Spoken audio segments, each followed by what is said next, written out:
Bien, ahora tenemos un rato de 10 minutos. Si ustedes o vosotros en la mesa o alguna persona de la sala quiere hacer alguna pregunta de minuto y medio, más no, o sea, no se autoescuchen y se autopregunten, porque ya saben, todos tenemos la tendencia, ahora que pido la palabra os vais a enterar. No, voy a ser malo, son 10 minutos. La culpa tiene el señor Zuleika, que manda mucho. Entonces, a ver, me voy a poner gafas que encima no veo. A ver, este señor, sí, dígame, o díganos.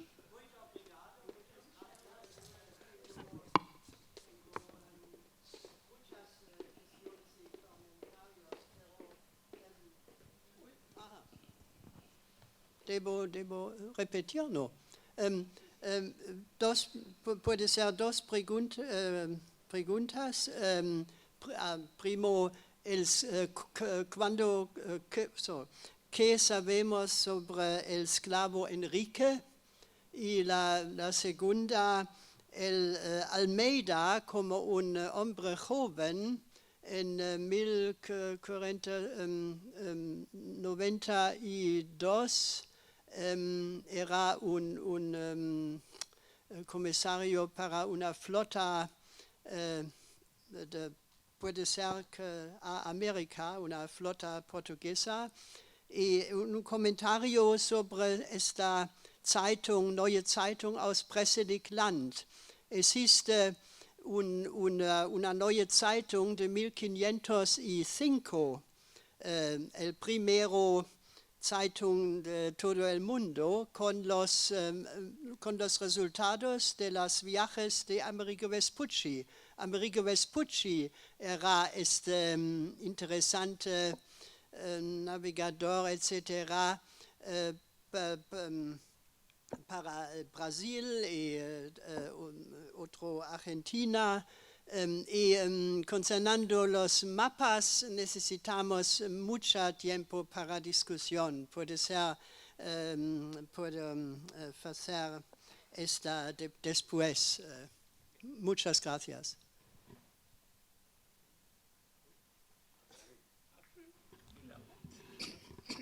Pues sobre el esclavo de Magallanes, ¿no? El esclavo de Magallanes, pues Enrique, yo creo que era de origen malayo, ¿no? En Portugal hay un historiador, un colega, José Manuel García, que defiende que Enrique es el primero que ha dado la vuelta al mundo. Sí, pues, porque se partió, pero creo que Enrique ha desaparecido algunos en las islas más orientales durante el viaje de magallánico, pero no se sabe mucho de él. Pero era muy común los portugueses que viajaban a Asia, los portugueses con poses, evidentemente, comprar esclavos como servidores personales. Por ejemplo, el gran poeta Luís de Camões, que es conocido, creo, tenía un esclavo, João, es decir, de la isla de Java, ¿no?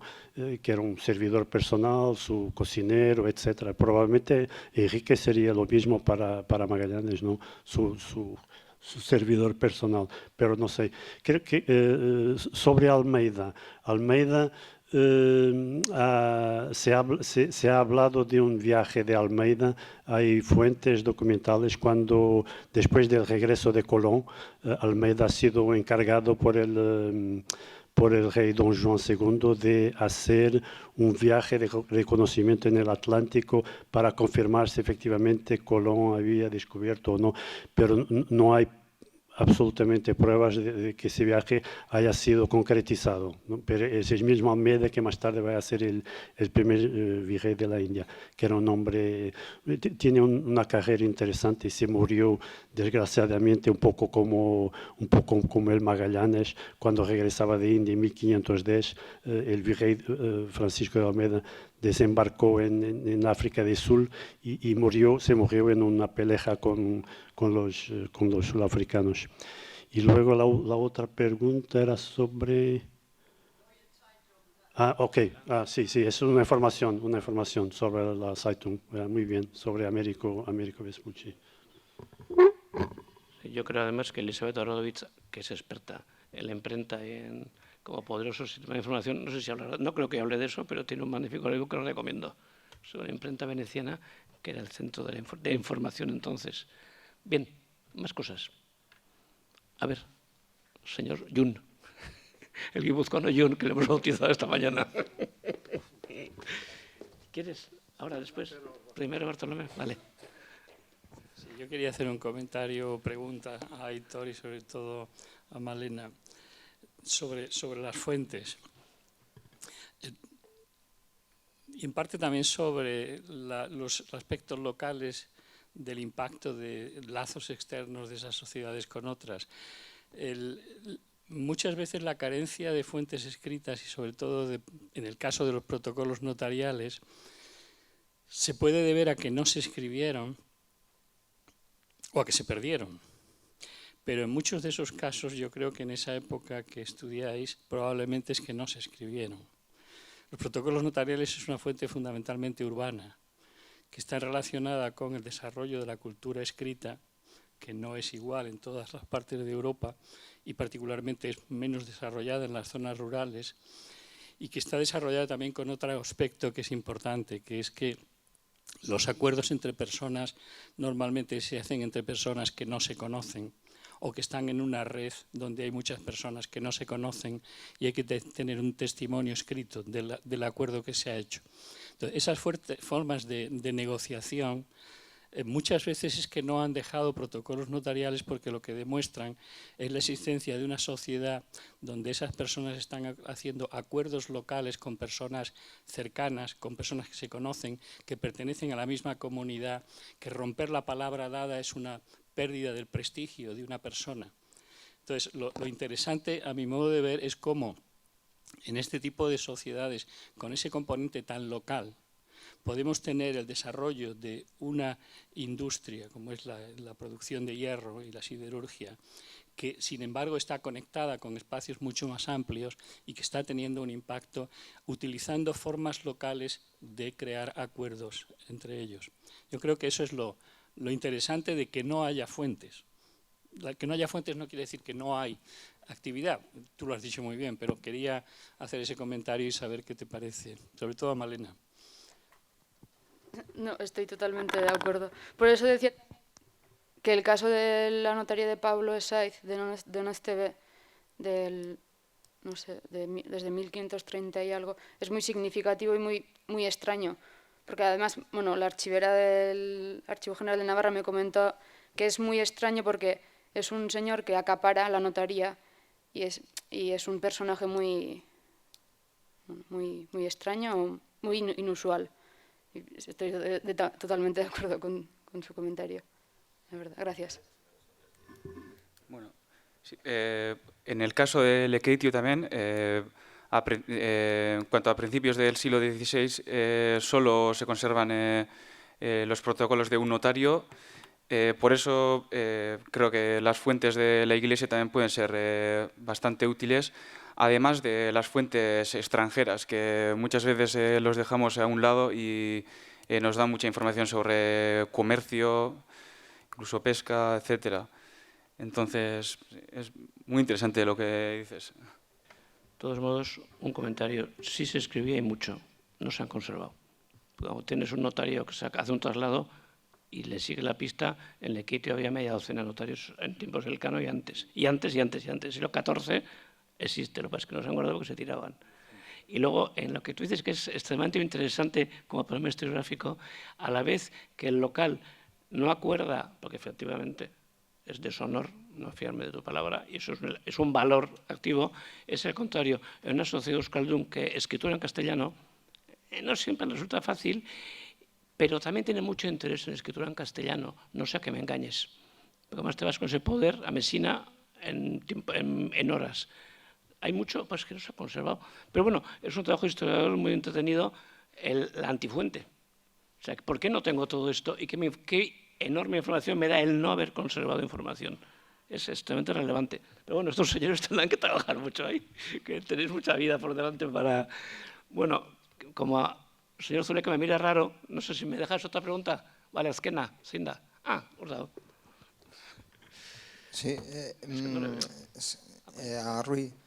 Se dice que entonces que una hipótesis de que Magallanes pudo estar en el viaje de Abreu a las Islas de la Banda e incluso en el viaje de Serrano a las Molucas. Por lo tanto, habría estado en la misma longitud que luego en el viaje de expedición Magallanes-Elcano está más o menos en la misma longitud donde murió Magallanes, que es en las Islas de los Ladrones, con lo cual sería Magallanes mismo hubiera dado la vuelta al mundo. Pero bueno, aparte también lo del el esclavo traductor Enrique, que si conocía el idioma cuando llegaron a las Islas de los Ladrones, significa que había estado allí también. Eso por una parte. Y por otra parte, resulta muy curioso que dos de las empresas universales de mayor magnitud hayan salido del Reino de Portugal para hacerse realidad con el Reino de Castilla, que son las del descubrimiento de América y la circunnavegación de Magallanes-Elcano. Aparte de lo que ya sabemos, ¿qué pasó en la corte de Portugal para dejarse escapar esas cosas?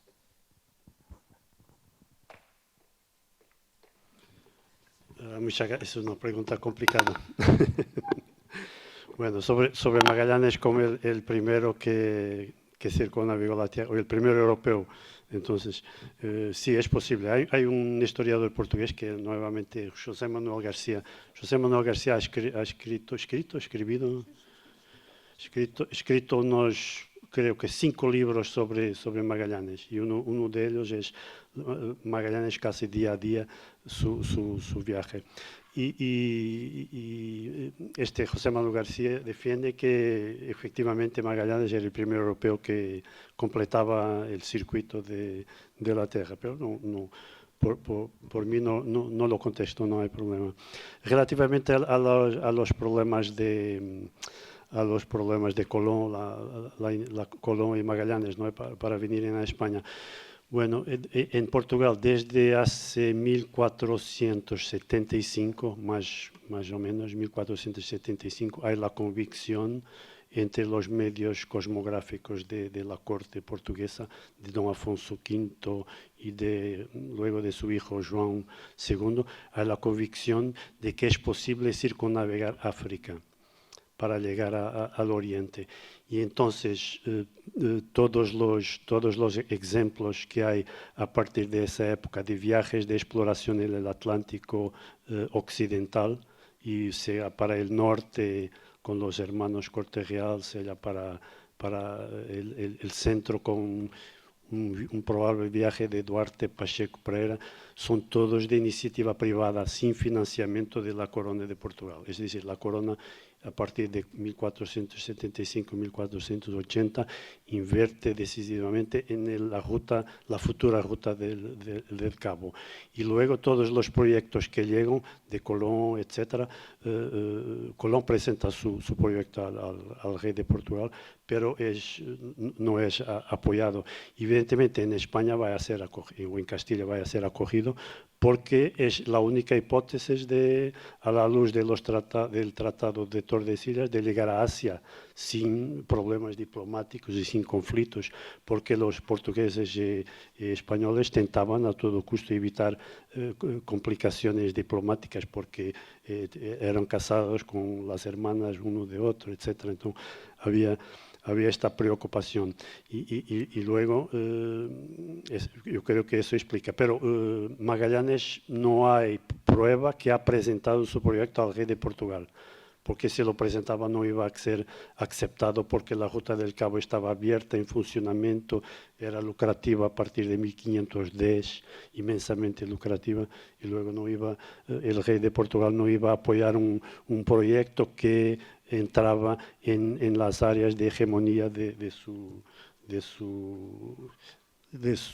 vecino. Creo que esto.